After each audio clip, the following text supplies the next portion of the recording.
record this. We might have to do announcements again. Jerica, I might need you to repeat all of that because I forgot to record. Just kidding.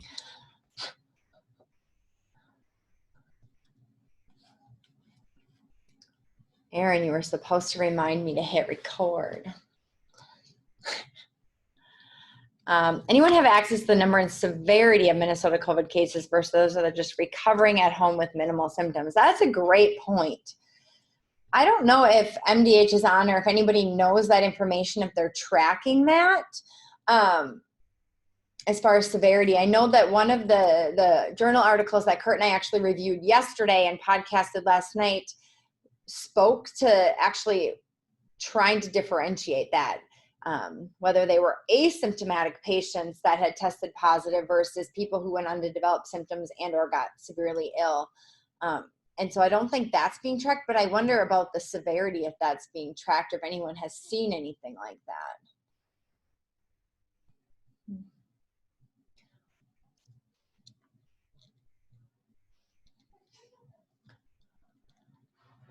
don't know if he's connected back in yet.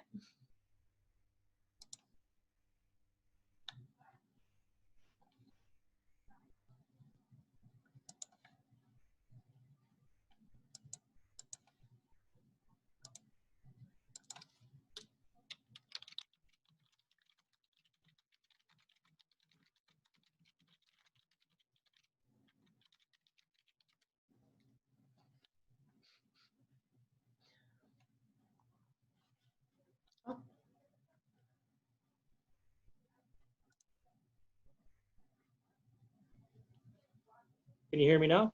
Oh, we sure can. You can? Yes. Okay, very good. Perfect. Yeah, without restart. Okay. You know, we had to do that. Yeah, sorry about that. Now, do you want to share your slides or would you like me to share them for you? Either way. Yeah, could you pull up the slides then? Absolutely.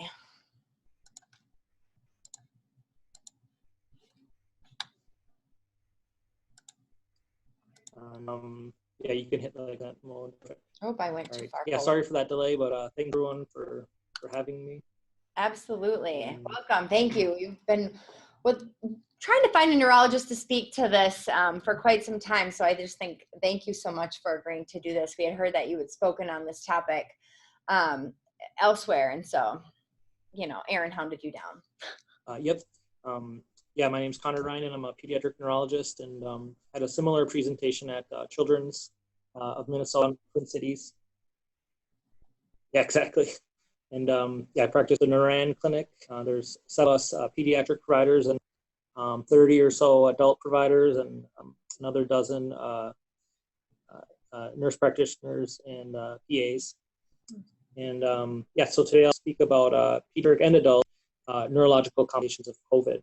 And go ahead. So just a real overview is that serious neurological problems in children are quite rare, as far as we know. And then in adults, neurological involvement more common, but the most common things are fairly benign transient issues, head and dizziness, but more serious complications can occur in a few, and we'll go through that, and these can occur at any level of the nervous system. Next slide. So overview, we'll quickly talk about direct viral injury to the nervous system, and then we'll talk about pediatric manifestations, and then adult manifestations, and stroke, and we'll look about any implications related to chronic neurological disorders, and then just a quick slide on telemedicine and neurology. Next slide. So this coronavirus, it's not a strongly neutralizing virus, say compared to many other viruses out there. You know, it does bind and enter cells through these angiotensin converting enzyme 2 receptors, and neurologically this can manifest with a loss of sense of smell, which I'm sure a lot of people know about, or also a loss of sense of taste, or a change in sense of taste. And from what we can tell on some autopsy studies is that the virus involvement is pretty much limited to those olfactory bulbs. So, you know, the virus gets, you know, through the nasal epithelium, gets up through the olfactory axons up into the olfactory bulbs, doesn't seem to spread to adjacent structures in the brain from there, at least not on this autopsy study. And this is in contrast to some other viruses which presumably have a similar mechanism of entry, such as herpes simplex encephalitis, where the HSV1 or HSV2 would travel from the nasopharynx up through the olfactory system into the mesial temporal lobes. But we're not seeing limbic encephalitis with COVID like we see limbic encephalitis with HSV and some other viral encephalitis. Again, autopsy studies do show olfactory involvement. And then elsewhere in the brain, they show kind of nonspecific findings of subcortical hemorrhage or subcortical edema, or just other nonspecific findings, particularly, and we can come back to that later. Next slide, please. And we'll go through some pediatric points. Thank you. The most, probably most widely cited pediatric C was a case series from the Great Ormond Street Hospital in London, so a very large children's hospital. As you can see, there were really only 4 pediatric patients with serious neurological involvement. So that in and of itself is a little bit reassuring. And this study was done on children with a multi-system inflammatory syndrome. It's this Kawasaki's-like syndrome that is being seen occasionally in some children. This study showed of the 27 children with MIS-C, 4 of them, so about 50%, had neurologic symptoms. And they all had altered mental status or encephalopathy, they had headache, and they had focal deficits. Next slide. So again, this was about 50%, so a minority, but certainly not extremely rare. They all had neurological involvement in context of that multi-system inflammatory syndrome. They were all in the ICU, and interestingly, they all had MRI abnormalities in the white matter of the brain, and particularly the splenium. And the splenium is that posterior most portion of the corpus callosum.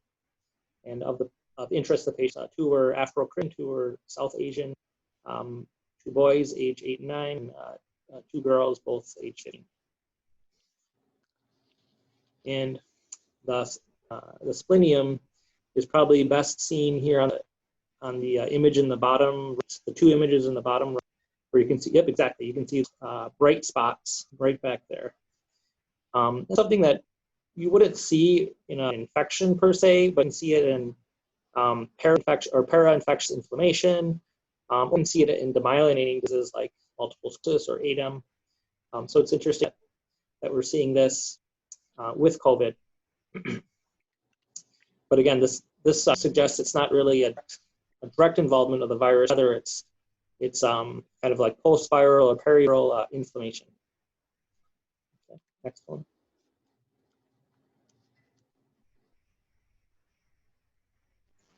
And all the patients had confusion. They all were agitated. They all had headaches, arthria, and then a generalized weakness.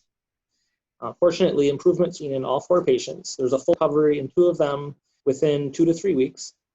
And then for the 2 patients, the follow-up was limited, but they were making significant improvements, still had some lingering weakness. However, both of the patients were extubated and transferred out of the ICU. The treatment for these patients varied, but included combinations of immunotherapy, including IV steroids, anakinra, and rituximab in 1. And then 1 patient went untreated. And anakinra, for those of you not familiar, is an interleukin-1 inhibiting agent. It has a very rapid onset of effect, so it's good in ICU. Not commonly used for inflammatory condition. For people that don't respond to IG or plasma exchange, and they don't respond to steroids, and ANRA is another good option. Okay, next.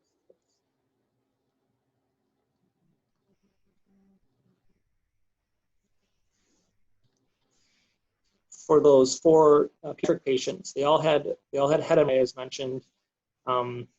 And again, they're white matter abnormalities, particularly in the selenium. Apart from the MRI, nothing else very distinct, very notable about the neurological testing. Advance it.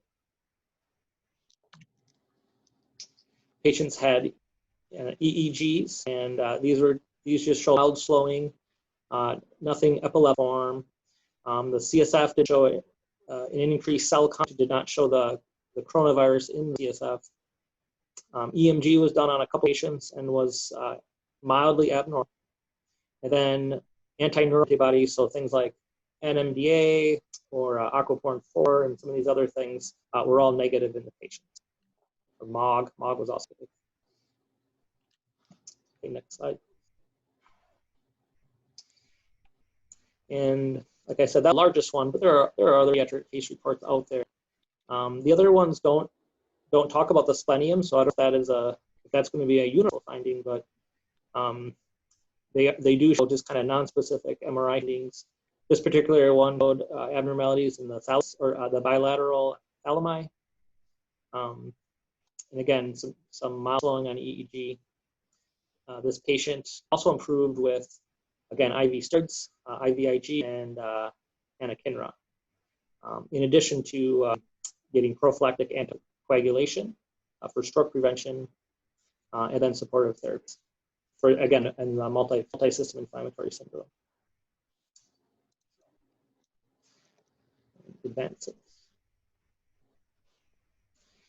And then in adults, for adult MRI, there haven't been any decisive findings or anything specific to virus complications, but very similar to pediatric cases, we are seeing kind of a parainfectious inflammatory encephalitis, which is responsive to those same immunotherapies. Some people propose it's from a cytokine release syndrome, but again, those same treatments, as mentioned above, in addition to plasma exchange, have been helpful in many adult patients. And adults more commonly will see ischemic strokes on MRI, and that was seen in 27% on that one particular study. And then leptomeningeal enhancement was seen in 17%, and then encephalitis seen in 13%, and those are more in younger kids or young adults. And on that note, yeah, we'll go ahead and talk about complications of neurological complications seen in adults. Go ahead.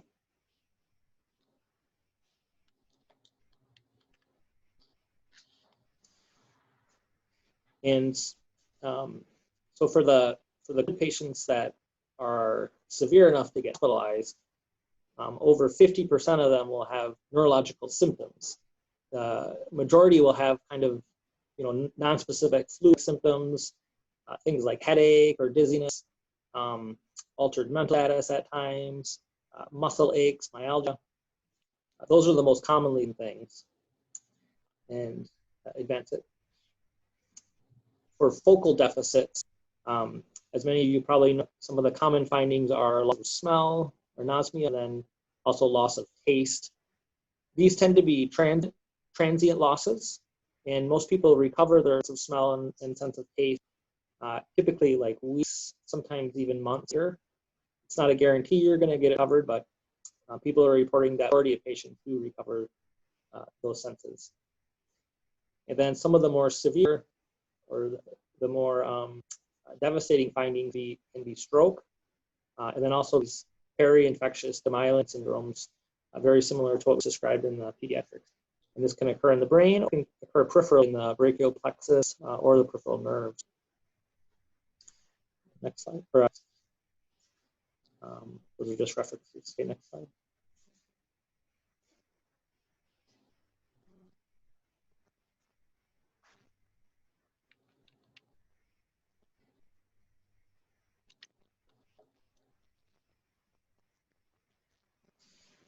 And if we just kind of take it part by part, nervous system, in the central nervous system, again, the most common symptom or most common finding is a non-inflammatory encephalopathy, where head MRI is normal, CSF is bland, very, very similar to just delirium or acute fusion. And then in a minority of patients, you can see changes on MRI or some signs of inflammation, spinal fluid, consistent with encephalitis or encephalomyelitis, such as ADEM, which is acute demyelinating encephalomyelitis. Sometimes with hemorrhage, and those can be devastating cases. If there's not hemorrhage, then a lot of these patients are responsive to immunotherapies, as previously mentioned, IVIG, plasma exchange, or IV steroids. You can also get brainstem encephalitis or cellulitis, again with focal deficits to that location. For the patients that do receive immunotherapy, many of them make significant improvement, and overall outcomes tend to be favorable. Not a guarantee, but most patients do make a significant recovery.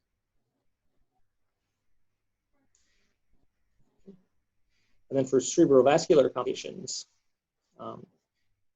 as many of you probably know, there are a lot of reports of stroke, and there's a hypercoagulable state with the COVID infection. We'll talk more about that on the next slide. But that can be the more devastating complications. These large vessel strokes or hemorrhagic stroke is also seen. You can get vasculitis with or without encephalitis and with or without infarctions, and you can also get a PRES, posterior reversible encephalopathy syndrome, also a hypertensive encephalopathy, and that's treated by lowering the blood pressure in those patients could get symptoms, acute confusion, and seizures. And then And then in the peripheral nervous system, there's reports of Guillain-Barré syndrome, which is a demyelinating neuropathy. When severe, it's responsive to immunotherapies. And there's also report of inflammatory brachioplexopathy. And then for more generalized, a lot of patients do get kind of just generalized muscle weakness, mostly proximal. This tends to get better. It could be a mild myopathy in patients that are tested for it. They are showing a mild signs of myopathy. But again, it's one that typically gets better.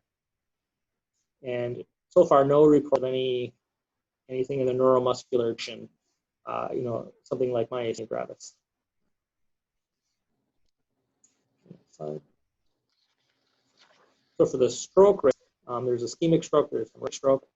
For the ischemic stroke in adults with COVID, as you see by these numbers here, in a study of almost 2,000 patients, the risk was 1.6%. And as you can see, it's 8 times higher than the risk of ischemic stroke in influenza. So there is something a little different about COVID. And this suggests there is an important role for prophylactic anticoagulation. And this should be considered for anyone with stroke risk factors, even in children, including a severe case of the MISC event. And there have been other studies that show stroke rates. There's a study in, I think the first one here is in Spain, where there's nearly 1,700 hospital admissions. And again, these patients are a little bit more sicker because they're in the hospital. But they found a 1.4% rate for ischemic or hemorrhagic stroke. And many of those patients did have significant deficits, and several of them did die. The next study is in Philadelphia. And again, these are hospital patients. We have over 800 hospital patients, and 2.4% developed specifically ischemic stroke. And I think it was like 0.8% developed hemorrhagic stroke.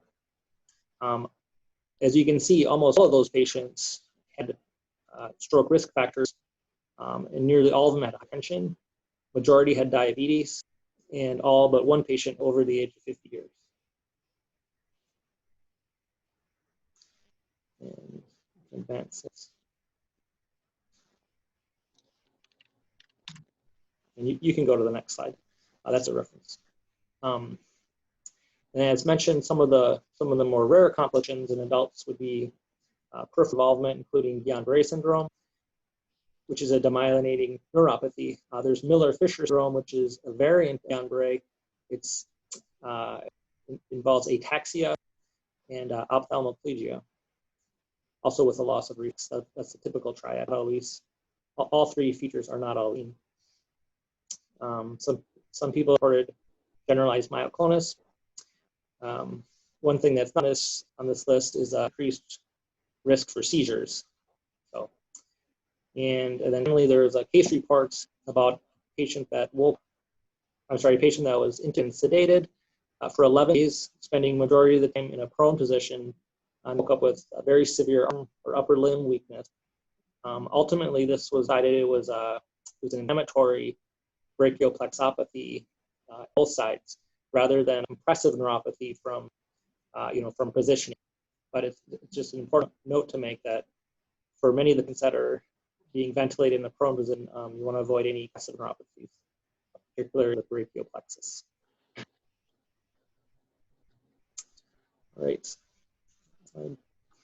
EEG has been done in many patients, nothing really distinctive or notable. There are some periodic discharging, but no other strongly epileptogenic abnormalities being seen.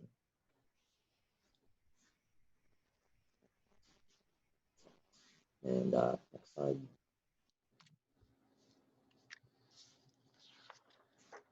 And with that, I think we can transition and just kind of go through a quick overview of associations between COVID and chronic neurological conditions. So for epilepsy, for the most part, there's not a significant association between COVIDs and worsening of seizures, or patients with epilepsy, a higher risk of getting COVID or getting complications of it. So no special precautions are typically needed in a sense. And next slide. And that same attitude is similar to treating patients with Parkinson's disease. There is a study that was done showing there is not an increased rate of incidence or complications or worsening of Parkinson's symptoms. In fact, in the study, the patients actually had less severe COVID manifestations. I think that was done in Italy. The authors attributed it to probably that the Parkinson's patients were on vitamin D supplements. That's kind of a topic. And then for chronic neurological disorders that involve immunosuppressive therapy, been guidelines published on how to best mitigate their infectious risks. And for multiple sclerosis, there hasn't been anything substantial showing worse disease outcomes while staying on immunosuppressive therapy. One thing that's being done is trying to space out infusions. So for vedolizumab or Tysabri, and for some of the other medicines that are given by IV, they're trying to space it out to avoid extra or to minimize trips to the infusion center. And then for patients with neuromuscular disorders, guidelines are given the American Academy of Neuromuscular and Electrodiagnostic Medicine, both for treating these disorders and performing EMGs, and make it safe for everyone involved. And there's also guidelines on outpatient management for infantile symptoms for patients that don't come to the hospital for management of spasms.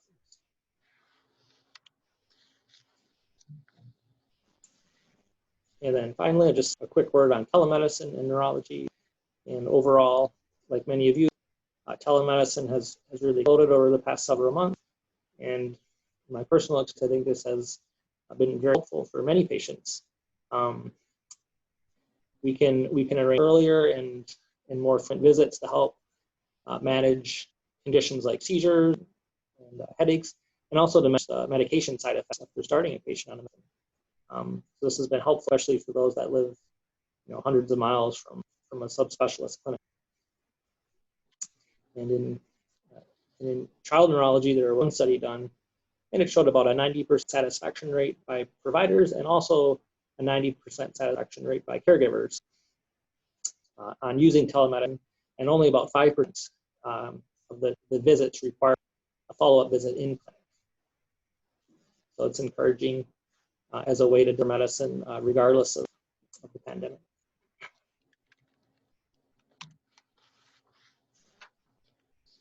All right, so just to summarize things, again, the coronavirus is not particularly neurotropic, but it does have direct viral involvement in the olfactory system, although the sense of smell does tend to return for most people after weeks and sometimes months. Pediatric involvement is really rare. But for children that have the Kawasaki-like or that multi-system inflammatory syndrome, a minority of patients do have an encephalitis that is responsive to immunotherapies. And in that one case series reported, there were MRI findings specific to the splenium. And then in adults, they also can have a immunoresponsive inflammatory encephalitis with more variable MRI findings, typically throughout the matter. EEG and spinal fluid are frequently done and are helpful when indicated. Nothing not specific is helpful in terms of treating the complications. And acute ischemic strokes are occurring at a high rate with COVID infections, and this is mostly seen in patients that do have pre-existing risk factors, and the inflammatory state, hypercoagulable states are contributing. So anticoagulation is certainly a consideration for people with severe COVID infections or with underlying stroke risk factors.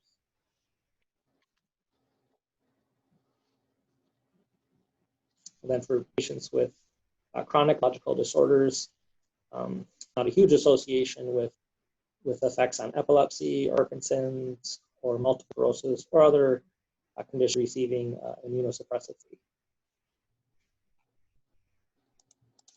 And finally, telemedicine has been helped during the pandemic, and both providers and caregivers tend to be happy with the results, and it's a promising means for medicine delivery going forward. And that's all I have today. And if anyone has questions, I'd be happy to answer those. So thank you. Perfect. So there are a couple questions. So as far as the people who are worried about the lingering cognitive problems, weakness, headaches, really no current evidence for these, or what are your thoughts as far as that long term?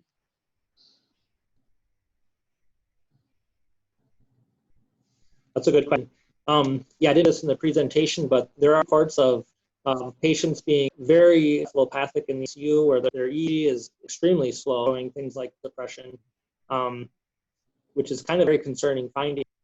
But they're finding that patients do tend to make recoveries, but very prolonged, sort of months. But they are seeing better than expected recoveries for patients with very severe mental status changes.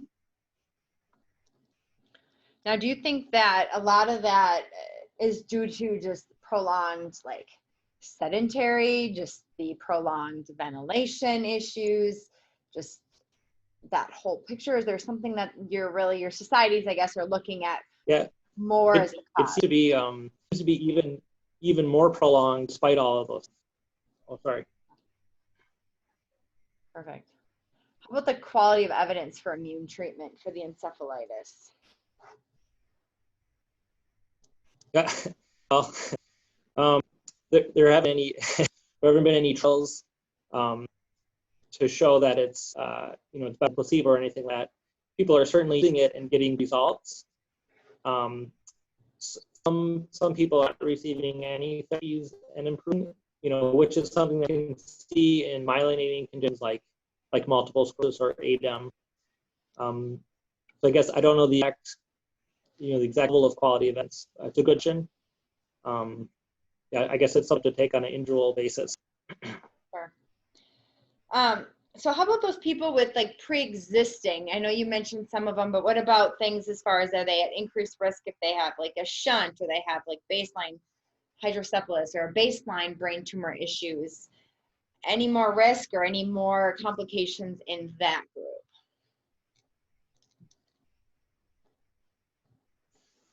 Oh, sorry, you're, couldn't quite hear that question. It was in and out. Oh, sorry. Sorry. Asking about like pre-existing things, would that I be just more heard about a shunt. like shunts and tumors or any of that?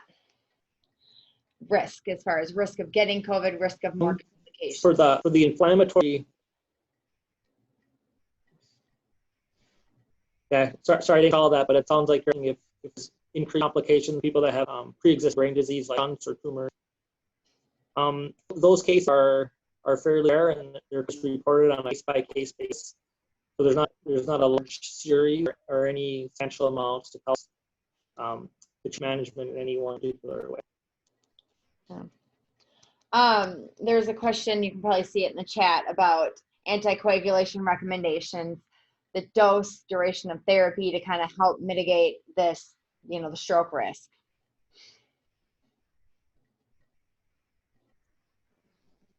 Yeah.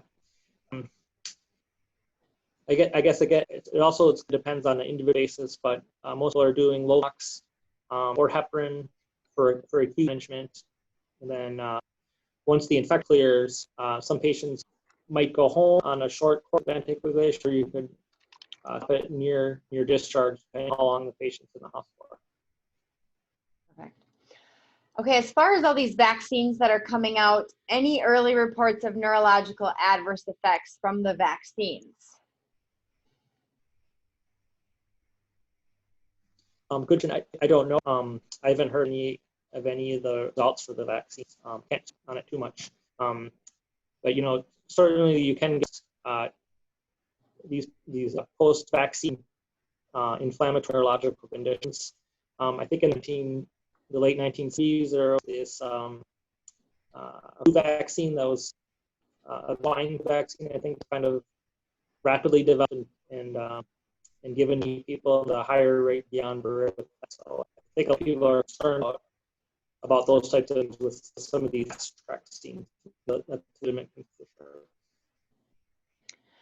So like one final question, as far as the smell and taste disturbances, they seem like they'd be different mechanisms. So why both of them? I mean, yeah, the smell makes more sense to me than the taste. So what's kind of the mechanism of that?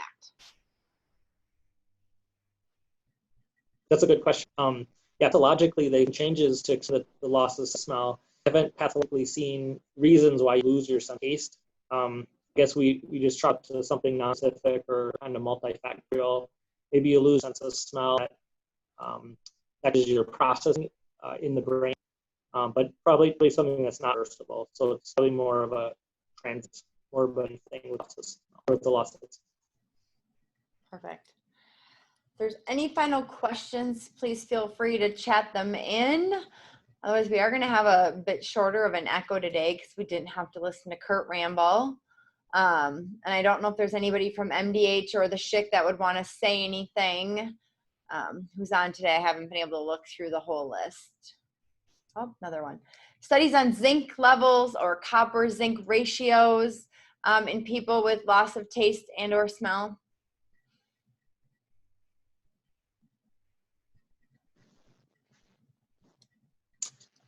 I don't know anything of that myself, sorry. Sure.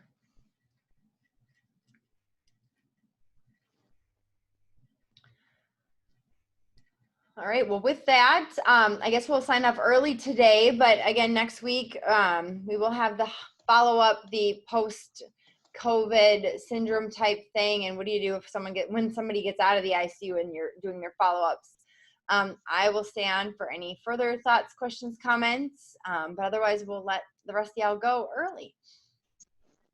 So thank you again, Dr. Ryan. That was great. I think to have this overview on what's more at risk versus what's not and what we should expect to see, especially when we get these people back from, a lot of us are more rural, so when you get these people back from the cities, what should you expect as like a primary doctor to even tell them, to reassure whether it's going to get better or not. And so, yeah, thank you so much.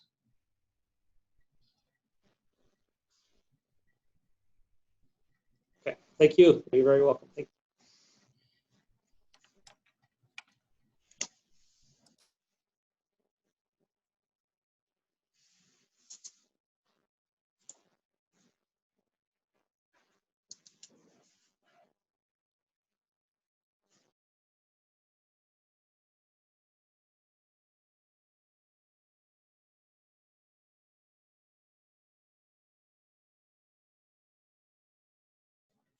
So a question about the mild fatigue, especially with people with just outpatient infections. This is something that when we're looking through all the journal stuff, this is this is one of those things that even baseline what the Minnesota State High School they've talked about, that it's going to be a good 2 to 3 weeks, even with mild cases, to really feel like you're ready to go back to sports, ready to go back to doing much. We had the ER doctor on really early in our series who had actually just recovered from COVID himself, and a young fit guy that runs miles, and he even said like going on week 4 he could like run a mile again, and that's about it. So it looks like it just takes time to get over that, even out of a mild outpatient setting. So I can only imagine 3 weeks on a ventilator, which is again unheard of. And I think Dr. Nachby will really speak to a lot of that next week with her transition clinic.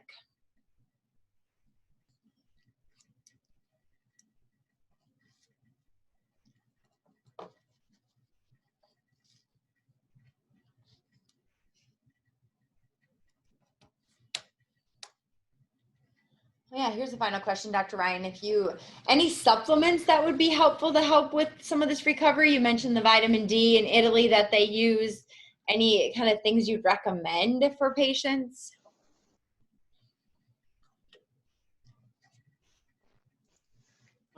Not really afterwards. It sounds like there's some maybe evidence for vitamin D as a prevention or to help reduce complications beforehand. But afterwards, yeah, nothing that I'm aware of or have any strong reason to say. I think one specific thing, and this has come up with numerous echoes, and whether it's a pharmacology update or just in general, the whole vitamin C thing, and yeah, of course the vitamin D, but any like vitamin C or zinc, or we already talked about zinc, but are these just more placebo type effects?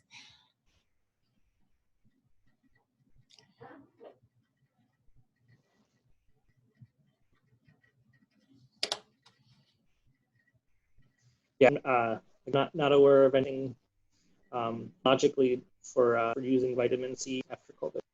Yeah, I haven't seen anything in the research, the updated research in general. Yeah, people think that it helps emergency and all those things, helps prevent colds. So I think at this point, people are hoping to use whatever they can to not get sick.